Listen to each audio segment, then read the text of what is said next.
Ya, terima kasih Anda masih bersama kami. Terkait dengan maraknya akhir-akhir ini yang sedang diperbincangkan kasus Setia Novanto dan Sudirman Said dan sidang Majelis Kehormatan Dewan, sekaligus juga akan diadakannya sidang Setia Novanto pagi hari ini di MKD. Saat ini kita akan membahasnya. Sudah hadir bersama saya seorang narasumber, Ibu Susi dari Fakultas Hukum Universitas Padjadjaran. Selamat pagi Ibu Susi. Selamat pagi. Oke, kita akan membincangkan soal sidang MKD yang kemarin sempat jadi perbincangan ya Bu Susi ya. Dan menurut Ibu sendiri, bagaimana Bu tanggapan terkait dengan sidang MKD Setia Novanto dan Sudirman Said ini? Baik, terima kasih Mbak. Saya melihat bahwa sidang MKD ini merupakan satu sidang yang akan menentukan momentum DPR ke arah depan, gitu ya.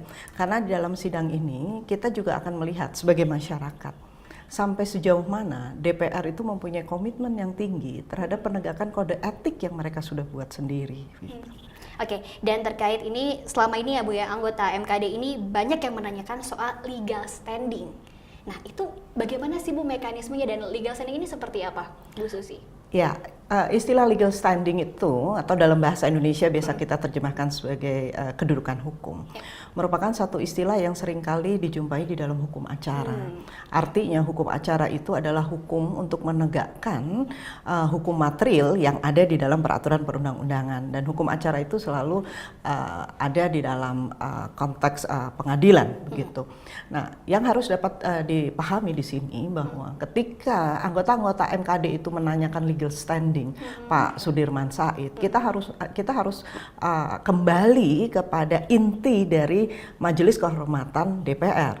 Majelis Kehormatan ini bukanlah satu lembaga pengadilan. Oleh karena itu, menurut saya, mereka tidak dapat menggunakan pendekatan-pendekatan sebagaimana yang diatur di dalam hukum acara, gitu. Jadi, meskipun juga dapat dikatakan di dalam peraturan itu ditetapkan atau diatur siapa saja yang dapat menyampaikan pengaduan, gitu. Memang di dalam pengaturan itu tidak ada secara eksplisit menteri dapat melakukan pengaduan kepada MKD. Tetapi kalau kita kemudian kaitkan dengan tujuan dari pembentukan peraturan mengenai MKD yang ada sebetulnya di dalam Undang-Undang nomor 17 tahun 2014 yang kemudian diubah oleh Undang-Undang nomor 42 tahun 2014. Tujuan dari pembentukan kode etik, kemudian juga tujuan dari MKD itu adalah untuk menjaga integritas anggota-anggota DPR.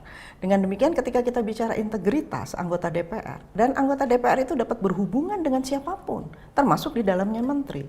Oleh karena itu, ketika saya membaca peraturan bahwa menteri tidak diatur atau pejabat-pejabat di dalam cabang kekuasaan eksekutif tidak diatur sebagai orang yang dapat melakukan pengaduan, itu merupakan satu peraturan yang ada kelemahannya begitu. Karena apa? Karena anggota DPR itu yang merupakan pejabat dari cabang kekuasaan legislatif, dia akan mempunyai hubungan dengan pejabat-pejabat yang berada di dalam cabang kekuasaan eksekutif gitu. Jadi oleh karena itu anggota DPR itu dapat berhubungan dengan siapapun gitu. Warga negara saja dapat melakukan pengaduan gitu. Mengapa mitra kerjanya yang juga mempunyai potensi gitu ya, dalam tanda kutip anggota DPR itu mempunyai potensi untuk melakukan pelanggaran etika, mengapa kepada pejabat cabang kekuasaan eksekutif tidak diberikan juga hak untuk mengajukan pengaduan? Oke. Nah, ini ada yang menarik nih Bu Susi terkait dengan anggota MKD ini, banyaknya para anggota parpol koalisi tempat Setia Novanto bernaung. Nah, menurut Ibu seperti apa Bu pandangan dari Ibu sendiri? Banyaknya anggota koalisi terus juga Setia Novanto. Apakah nanti kedepannya akan berlangsung fair Bu sidang MKD ini? Ya, memang kita agak sulit untuk mengharapkan satu netralitas gitu ya. Kemudian impartial apalagi gitu, tidak mungkin kalau menurut saya. Karena ini ada satu pendapat umum gitu ya. Orang yang sudah atau badan yang sudah dengan demikian besar kekuasaan itu cenderung mereka tidak mau mengurangi kekuasaan, tidak mau diatur-atur begitu ya.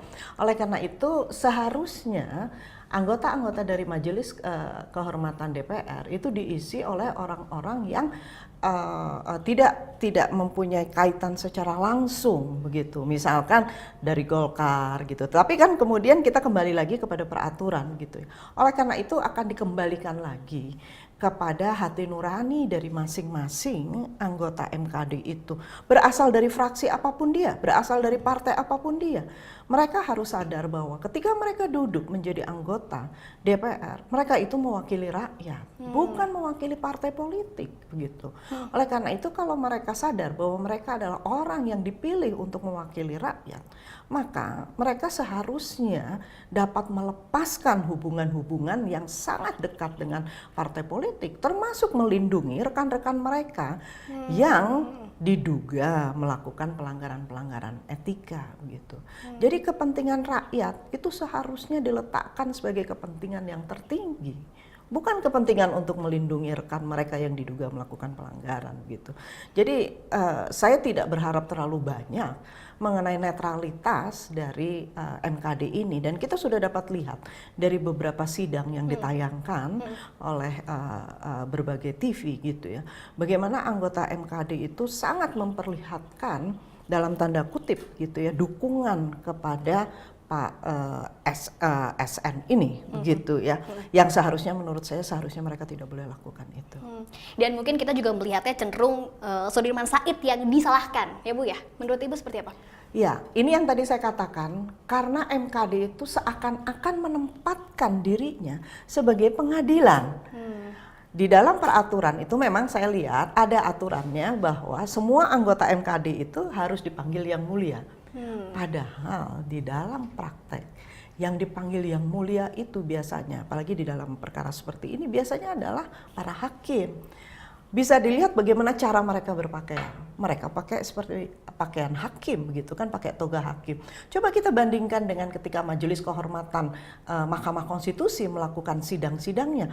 Tidak ada satupun yang menggunakan atau memakai pakaian seperti toga hakim gitu. Jadi ini saya pikir merupakan satu hal yang sangat berlebihan. Jadi mereka mendudukkan posisinya seperti seorang hakim. Sementara Pak Sudirman Said diposisikan seakan-akan seperti seorang terdakwa. Betul. Begitu ya. Padahal yang namanya Majelis Kehormatan DPR itu lagi-lagi bukan pengadilan. Oleh karena itu mereka tidak boleh kemudian bertingkah laku seperti seorang hakim yang sedang mengadili seorang terdakwa. Gitu. Oke. Dan ini Bu yang cukup mengagetkan adalah ketika rekaman perbincangan diperdengarkan di sidang MKD. Ini cukup banyak tokoh-tokoh yang disebut. Mulai dari Luhut Binsar Panjaitan yang saat itu masih menjadi staf ahli kepresidenan. Kemudian juga Presiden Joko Widodo dan juga Wakil Presiden Yusuf Kala. Ini pandangan Ibu seperti apa? Apakah nama-nama yang disebut dalam rekaman perbincangan itu harus dipanggil oleh MKD? Nah, ini apakah mereka akan dipanggil atau tidak, itu akan sangat tergantung kepada keperluan. Ya.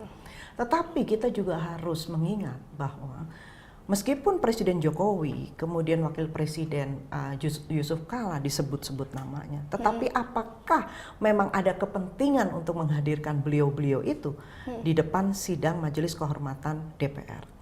Jika dianggap ada kepentingan, sampai sejauh mana kepentingan itu akan memberikan informasi terhadap berjalannya MKD. Tetapi lebih dari itu, kita juga harus memperhatikan, mempertimbangkan juga kedudukan presiden dan wakil presiden di dalam sistem penyelenggaraan negara. Presiden dan wakil presiden di dalam sistem penyelenggaraan negara itu bukanlah seperti kita orang pada umumnya, tetapi mereka merupakan pejabat-pejabat yang menduduki status yang tinggi di dalam sistem ini. Oleh karena itu, hukum pun ataupun juga proses-proses seperti itu harus menghormati kedudukan dan status para pejabat itu, begitu. Ini yang kita sebut sebagai dalam kerangka memberikan penghormatan, gitu. Jadi tidak boleh dipanggil semau-maunya, begitu, tidak boleh itu. Karena ini etika. Ini lagi-lagi bicara mengenai etika, begitu ya. Nah, oleh karena itu, di dalam saya kembali kepada proses pemeriksaan tadi, MKD tadi, begitu ya. Mereka dalam kerangka menegakkan kode etik. Dan di dalam apa sih sebetulnya fungsi dari kode etik gitu ya? Kode etik itu semula adalah satu aturan yang hanya diperuntukkan bagi kalangan profesi tertentu yang menghendaki profesionalisme tinggi. Namun di dalam perkembangannya, jabatan-jabatan publik yang menghendaki moralitas tinggi itu juga membutuhkan kode etik. Apa yang membutuhkan jabatan publik? Apa yang membutuhkan moralitas tinggi? Antara lain anggota-anggota Badan Perwakilan Rakyat, kemudian hakim dan lain sebagainya. Oleh karena itu mereka masuk kepada kode etik itu. Nah, aturan kode etik itu biasanya lebih banyak berisi kewajiban dibandingkan dengan hak. Dan pada saat anggota-anggota MKD itu sedang menjalankan fungsinya untuk memeriksa apakah terdapat indikasi ataukah apakah betul telah terjadi pelanggaran kode etik, maka anggota MKD itu sendiri pun harus tunduk pada kode etik tersebut. Oleh karena itu ketika melakukan pemanggilan terhadap orang-orang yang namanya disebut, mereka juga harus tunduk pada etika. Tidak boleh kemudian memperlakukan para pejabat yang lain itu secara tidak wajar. Oke Bu. Nah Bu, terakhir Bu, apakah Presiden Joko Widodo secara hukum bisa memutus kontak PT Freeport? Kita lihat dulu apakah karena di dalam diri presiden gitu ya, di dalam diri presiden itu kan ada beberapa fungsi jabatan gitu ya. Apakah kewenangan presiden pada persoalan yang berkaitan dengan kontrak itu memang ada pada diri presiden ataukah kewenangan itu sudah didelegasikan? Karena ketika kita bicara kontrak gitu ya, bicara kontrak ini sudah masuk pada ranah hukum privat sebetulnya begitu, bukan lagi pada ranah hukum publik. Memang siapa yang menandatangani kontrak itu adalah atas mandat atau delegasi dari hukum publik gitu ya. Jadi kita lihat, tetapi kalau memang presiden melihat bahwa sebagai pejabat administrasi negara, terutama presiden dalam kedudukan sebagai penyelenggara negara tertinggi sehari-hari, maka saya pikir Presiden Jokowi gitu yang mempunyai kewenangan yang inherent untuk menyatakan apakah ini akan diteruskan ataupun tidak gitu. Oke, baik Bu, dan terkait dengan sidang yang akan digelar pagi ini Setia Novanto, ini Ibu sudah memprediksi bagaimana nih Bu sidangnya? Nah, yang akan digelar nanti pukul 9. Saya memprediksi jika Pak Setia Novanto memahami betul mengapa beliau duduk di Badan Perwakilan Rakyat, maka seharusnya beliau datang.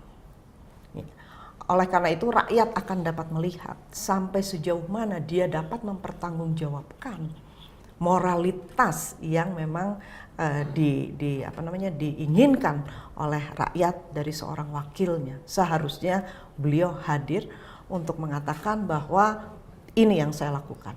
Jadi, dan beliau kan sebetulnya ketika beliau hadir itu adalah forum yang digunakan dan disediakan untuk melakukan pembelaan diri. Betul. Begitu.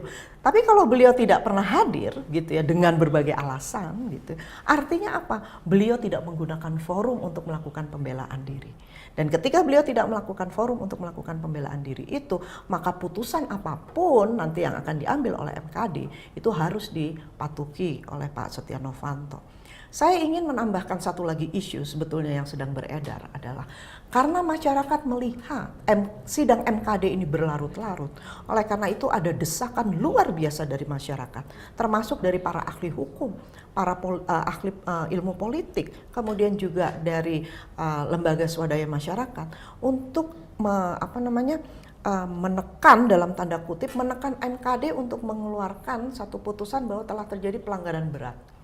Kalau terjadi pelanggaran berat etika, maka MKD dapat membentuk satu panel. Nah, panel ini jika dibentuk akan terdiri dari anggota-anggota masyarakat. Ada 4 anggota masyarakat.